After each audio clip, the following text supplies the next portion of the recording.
a lot of problems, including security. As recently as 2 or 3 days ago, we've experienced kidnapping near Kashimbila, and the threat of kidnapping will continue until we, one of us, rise up and defend ourselves. It is quite clear the government alone cannot do it. I have warned very long time ago in a speech in Buhari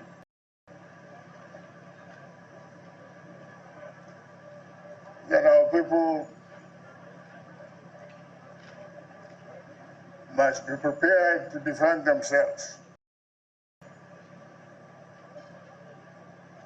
Warning is as valid today as it was when I made it. Amidst all of these security conversations and some of these very categorical conversations or commentaries on the security situation is also the threat on the political scene as to whether or not the present political structure and government of the day can withstand the political opposition and the coalition that we're seeing brewing. How overwhelming do you think this is? Honestly, I feel really very sad. It's very sad. I think leadership, political leadership in Nigeria has failed over the years. I mean, that is what Bukati's, discussions, that is where it goes. We just have to sit back. And I want to particularly challenge the National Assembly. The National Assembly is set up in a democracy to oversee the activities of the executive. So if we have a National Assembly and things are still going wrong and nobody is talking, then there's a problem. I mean, I'm talking about sophistication, and I'll bring your former office into this. We thought that we could have eyes on the ground to be able to monitor, see what is going on. I'll be able to, clip, because America and the rest of the world who have military power also start from how you can digitally and remotely control or attack or have knowledge of what is going on. Yeah, but what happened to our capacity? We thought we had some satellite. Where were they?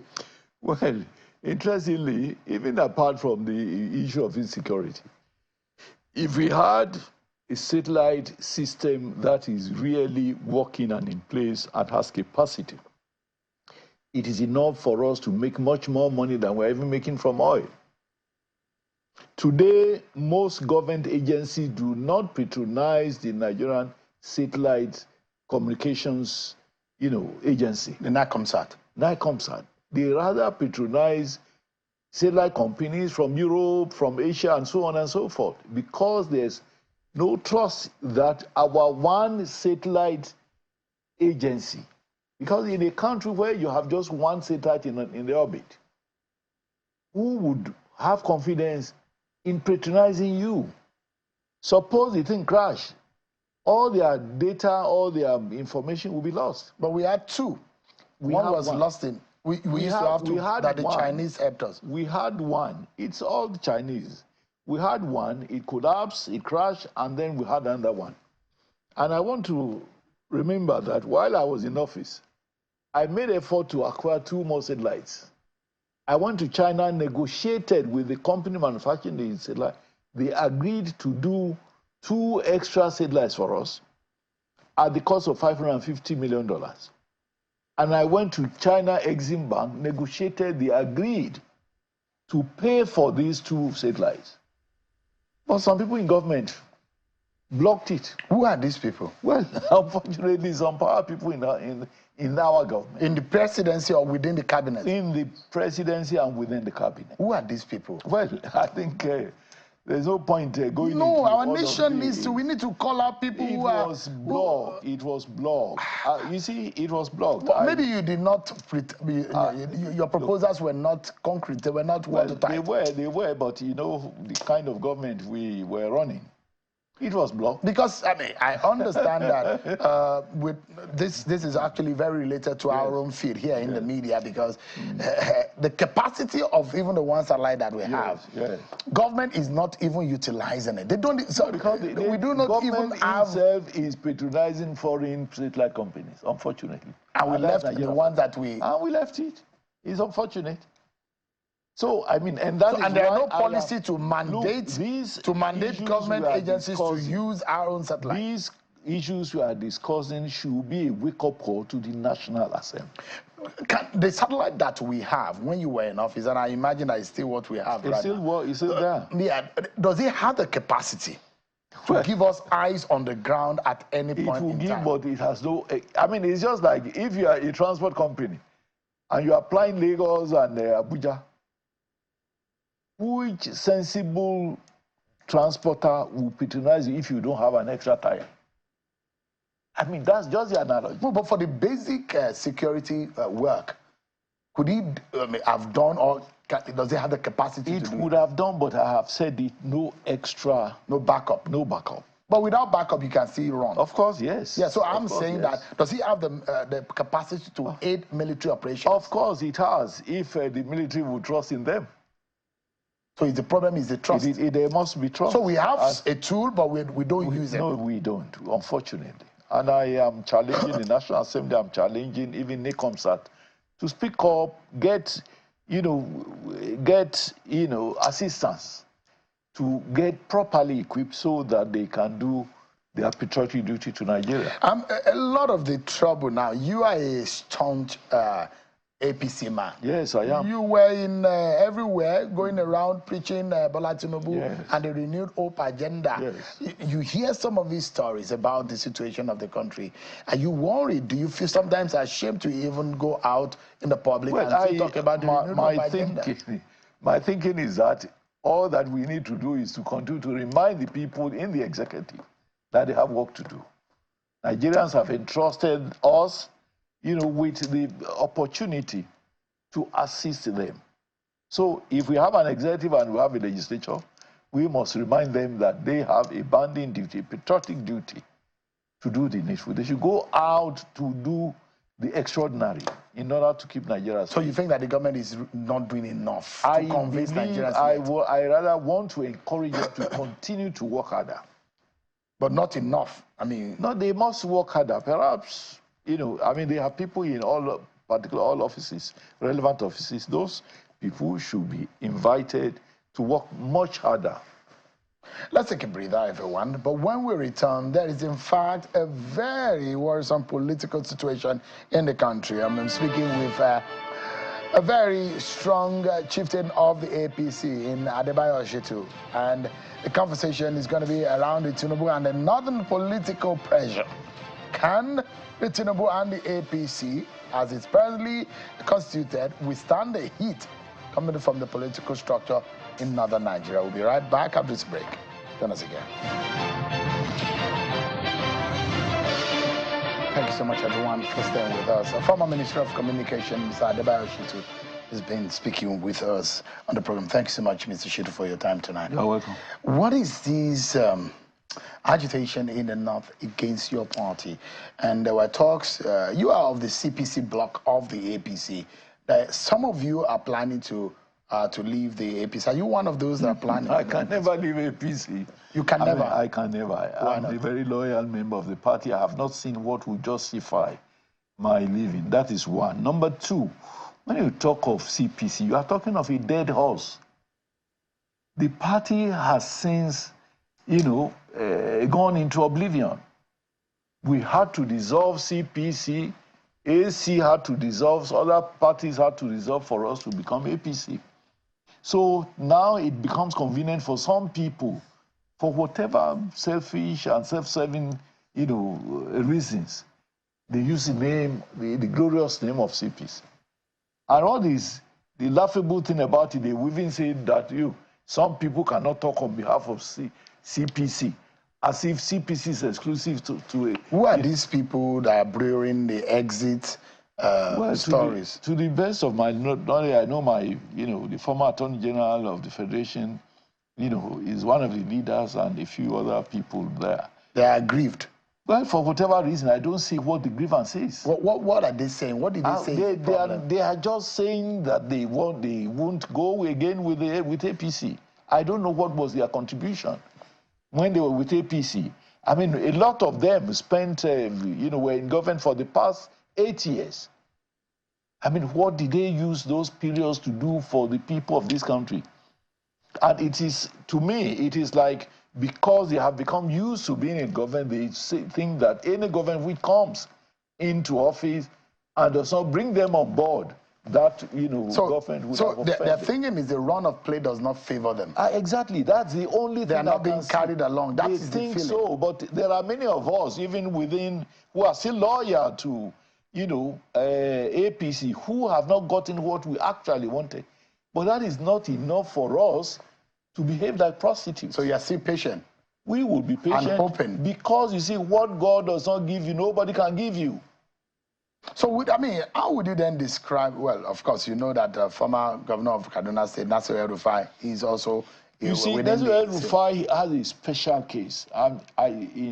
In the entire spectrum, political spectrum of APC, he's the only one who I am convinced has a good case, because I saw him as a leading figure in the pro-Tinubu, agenda agitation for the presidency. He did very well, and he was promised some, particular position. When that did not come, I expected that government would still bring him on board one way or the other. So to just leave him to, go to blazes, as it were, I don't think we have done well enough in handling his case. But apart from him, I don't see any other person who has any justification. So the Malamis of this world, I don't see what is special about him, particularly in relation to his contribution to the success of APC. He spent 8 years as an AG. He was in AG, 8 years. With all the power that he, had, with all the perquisites of office, with the fact that he had, he was one of the core people who had a tab on the President Muhammad Buhari at that time. So if you have spent that much of time, 8 years, how many Nigerians do we have? We have more than 200 million Nigerians. How many people would have the opportunity of being in government for even a day? Yeah, and perhaps you have seen the video making the rounds on social media about the exit of Mr. Baba Ahmed, who is a political advisor to the president in the vice president office. And some of the things that he has said, he's a very strong voice within the northern political circle. In fact, he spoke for the northern leaders. And he has come out to say that they will not go with, there are those, in fact, the feelers are that within the northern circle, they think that they are asking President Tinubu not to run for 2027. There are those who are thinking that the North will not go with the present APC. Will they go with who? With which other APC will they go with? You want to ask? You don't think that options are on the table? Let me see. Baba Ahmed, number one, was never part of APC. By virtue of the fact that he was outspoken and he was never part of APC, and APC defeated his choice at that time for the presidency. So for one reason or the other, I believe some people within the presidency, encouraged that he be brought, to serve in the presidency, and he was brought. What has gone wrong to make him say that he's going to withdraw? Look at some of the things that he said. Although the video that you're seeing making the rounds that is showing right there on the screen, it spoke in Hausa language. But part of what he said, no politician will come now and tell the Arawa to stand for him again until he tells us what he's going to do for us. We have 8 years of Buhari. Now this government is counting, and we're still lamenting. There are those who are the northern elites who feel that for the people of the north, that this government has simply left the people behind and concentrated, and the allegations are that this government has been nepotistic in his appointments. I mean, the records are there. And I know that a lot of Northerners have very juicy appointments within the system. Perhaps what is worrying them is the fact that this government has tried to balance up with the dismal situation during the Buhari, administration. I think it is high time people... Is balancing nepotism with nepotism. Not nepotism, balancing in a fair manner to ensure that people from all parts, including even the East where Tinubu was not voted for, that people have opportunities to contribute. Nigeria belongs to all of us. It doesn't belong to one section. And it is high time people forgot the situation where they think that they must dictate, the situation. In any case, anybody who seeks for the presidency now, the law requires that apart from having a simple majority of even one vote, you must also have 1/3 of the votes in at least 2/3 of the state. I don't see Tinubu getting anything short of that in 2027. You don't think that there's an imminent and a very strong threat on the capacity of APC to be able to retain power? Maybe. Let them go back to PDP if they want. And I know that PDP and SDP will not be in the same, If there is a strong coalition, you don't think that is? Let us wait and see. I don't want to talk too much on these things. And because I have people I cherish in the North, I don't want to create enmity, in our ranks. I mean, as a politician, do you think maybe your party or the president should cut more some interests that are aggrieved on the inside? There is some kind of implosion. There are people who are angry on the inside of the APC. And on the outside, there are people who are also upset about how this government is being run, that the government is not carrying a lot of people along. Are you aware that there are more politicians joining APC now than there are people going out of APC? Check your record, check the news, all over this country.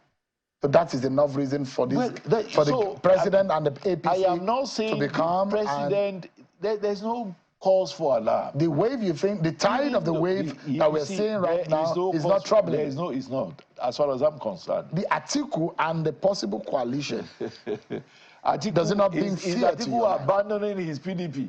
Good luck to him if he were abandon his erstwhile party, the PDP, and go and, start, a new journey in another camp. Does it make sense for him? Already they are throwing it some bit bad. I mean, between him and others. You're saying the visits to former President Buhari? Well, to me, that does not make anything. It doesn't make anything. Because I know Buhari was my, boss, and I know the kind of person. There's nobody who goes to Buhari that would not come out smiling. That is the truth about Buhari. No matter, the antagonistic position of the different people who go to him, all of them will come out smiling. I mean, Buhari doesn't. Let me also tell you, Buhari had, engaged in presidential elections on 3 different occasions, with all the massive support he had in the North. Before he became 4th time lucky. He became 4th time lucky only because Tinubu supported him during that 4th time. And that is the truth, whether anybody likes that or not. So if they want to go and do that, there are block votes, not only in the North. There are block votes all over this country. On a final note, Mr. Shittu, the question that bothers my mind is the unity of this nation and the kind of work that needs to be done on the minds of the average person. Because, I mean, interestingly, I'm from the northern part of the country. And imagine the kind of message and the communications that are going around about this government, the APC, and the future, and how they think that they're being neglected. What kind of work do you think needs to be done by the political establishment? I have acceded to the fact that there are a few instances, like that of El-Rufai. I didn't like the way we treated him, because you know, those who do well ought to be adequately, you know, compensated. He did very well. He was exceptional in his contributions. How many people played the same role as El-Rufai played in the North among those noise makers, you know, calling for, you know, abandonment of APC? How many people? And I have said it now. There are many more people, as some people try to exit. There are many more people coming. Even so it's dangerous to have El-Rufai outside of the party? No, I don't think it's fair. Even if it's not dangerous, it is not fair. All right. Yes. Mr. Adebayo Shittu, a former communications minister, thank you so much indeed for your time.